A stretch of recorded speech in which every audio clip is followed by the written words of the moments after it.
Bonjour à tous et bienvenue sur Easily Bourse, la chaîne qui t'aide à investir. Comme broker, personnellement, j'utilise Trade Republic qui propose un CTO et maintenant un PEA, mais aussi Boursobank pour mon PEA qui offre d'appétissants bonus à l'inscription en utilisant les liens présents sous la vidéo. Aujourd'hui, je te retrouve pour l'analyse express de la société Capgemini, ticker CAP. Capgemini figure parmi les principaux prestataires mondiaux de services informatiques. Il fournit des services de conseil, de transformation numérique, de technologie et d'ingénierie. C'est un groupe international qui réalise 20,1% de son chiffre d'affaires en France, 12% au Royaume-Uni et en Irlande, 30,4% en Europe, 28,7% en Amérique du Nord et 8,8% en Asie-Pacifique et Amérique latine. Ces activités s'organisent autour de 4 pôles qui sont la conception, le développement et l'intégration de systèmes, les prestations d'ingérence, les prestations de services de technologie et d'ingénierie et les prestations de conseil. Son chiffre d'affaires par secteur d'activité est le suivant: les services financiers avec 27%, l'industrie automobile et la science de la vie avec 21%, les biens de consommation, commerce, distribution et transport avec 18%, le secteur public avec 14%, l'énergie, les utilities et la chimie avec 11% et les autres secteurs avec 6% de son CA. En quelques chiffres, le groupe Capgemini c'est quoi? C'est un groupe présent dans 50 pays et qui sert 200 très gros clients dans le monde. Il a plus de 250 contrats publics avec différents ministères français et emploie 340 000 collaborateurs. Son chiffre d'affaires s'est élevé à 22,04 milliards d'euros en 2024. Côté actionnariat, le capital de Capgemini est très ouvert avec de nombreux fonds d'investissement présents. Le principal est le Massachusetts Financial Services qui détient 5,11% des parts. A noter que son capital est constitué de plus de 88% de flottants et 10% d'institutionnels. Capgemini est dirigé par Eman Ezat qui en est le directeur général depuis mai 2020. Les dates clés de l'entreprise sont 1967, la création de Capgemini, 2000, l'acquisition d'Ernst & Young Consulting, 2015, l'acquisition d'eGate et 2020, l'acquisition d'Altran Technologies. Ses principaux concurrents sont l'irlandais Accenture, l'américain IBM Global Services et l'indien Tata Consultancy Services. Voyons maintenant ensemble les principaux fondamentaux de cette société. Voici tout d'abord son cours de bourse lors de ces 5 dernières années. Après quelques années fastes dans le secteur avec une frénésie de digitalisation, la demande se tasse et le groupe est confronté au ralentissement économique subi par ses principaux clients. De fait, Capgemini prévoit une croissance modérée avec une attention particulière sur le secteur public et les télécommunications. Dans ces conditions, le titre a perdu 16% lors de la dernière année et offre un maigre gain de 2% lors de ces 6 derniers mois. Son résultat d'exploitation résiste bien, mais affiche une légère baisse en 2024 pour la première fois depuis 5 ans. Son chiffre d'affaires suit le même chemin et n'arrive pas à faire mieux que 2023. Il affiche donc une légère baisse pour 2024. Sa rentabilité via son retour sur capitaux propres progresse en 2024. Elle est bonne et approche les 17,2%. Capgemini affiche un faible endettement qui continue de se résorber d'année en année. Son free cash flow est lui aussi intéressant puisque stable et très confortable avec ses 1,8 milliard d'euros en 2024. Son bénéfice net par action continue de s'apprécier au fil du temps. Il est en hausse en 2024.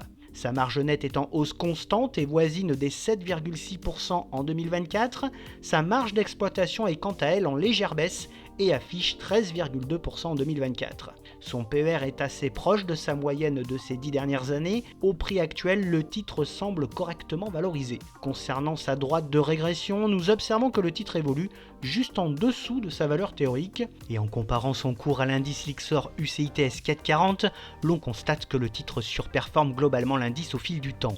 Le groupe offre une faible redistribution à ses actionnaires. Son payout ratio s'est élevé à seulement 35% en 2024. Capgemini délivre un dividende fiable et croissant à ses actionnaires. Avec un faible rendement de 1,84% au cours actuel, le groupe a reversé 3,40€ par action en 2024. Le groupe réalise quelques programmes de rachat d'actions, dont le dernier fut en 2024. Ces résultats sont jugés globalement conformes et ont convaincu les investisseurs et les analystes ces derniers mois. La société est bien suivie par les analystes qui sont à l'achat sur le titre.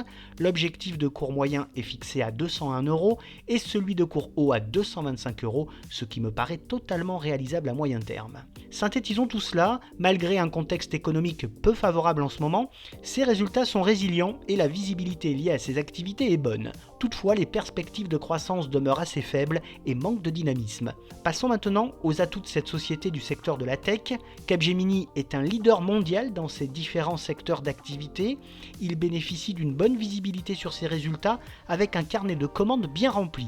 Le groupe a initié des partenariats avec les plus grandes sociétés au monde. Il renforce régulièrement ses compétences grâce à de belles acquisitions stratégiques. Capgemini a une forte présence en Europe avec une position de leader sur le marché. Son portefeuille de services est complet, allant du conseil stratégique à l'infogérance. Le groupe devient un acteur majeur de l'intelligence artificielle générative. 2/3 de son CA est réalisé dans les segments très porteurs de la cybersécurité, du big data et du cloud. Et enfin, sa situation financière est saine avec de très bons fondamentaux. Côté faiblesse du groupe, il y en a quelques-unes. Il a une présence dans les pays émergents insuffisante et une forte dépendance au marché européen. La demande en services de conseil est cyclique et dépendante des investissements des entreprises. Il a des faiblesses persistantes sur certains marchés, notamment dans l'industrie manufacturière. En tant que fournisseur de services numériques, le groupe est exposé au risque de cybersécurité. Il est très dépendant envers certains grands comptes dont provient une part importante de ses revenus. La fusion avec Altran a été un défi d'intégration coûteux. Il est lié à de trop nombreux contrats avec des administrations publiques d'État. Capgemini subit un ralentissement important de sa croissance aux États-Unis et en Grande-Bretagne. Et enfin, les difficultés de ses concurrents ont pesé sur son cours de bourse. Pour terminer, quelle est donc mon opinion sur ce groupe ? Capgemini est un leader mondial de la transformation digitale, devenant petit à petit un acteur de l'intelligence artificielle générative.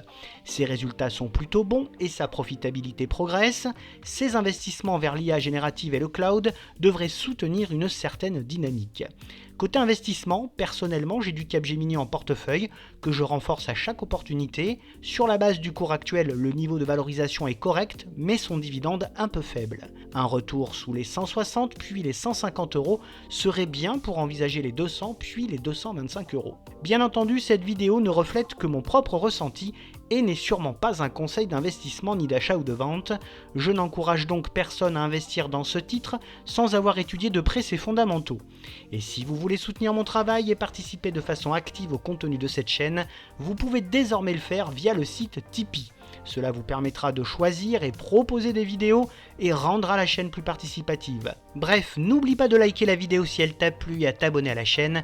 Pour te tenir au courant de toutes les dernières nouveautés de mes investissements, tu peux également me retrouver sur Facebook, X, Instagram, Blue Sky et sur le site Moning. Je te retrouve avec plaisir prochainement pour de nouvelles analyses et n'oublie pas en attendant qu'investir, c'est préparer ton avenir.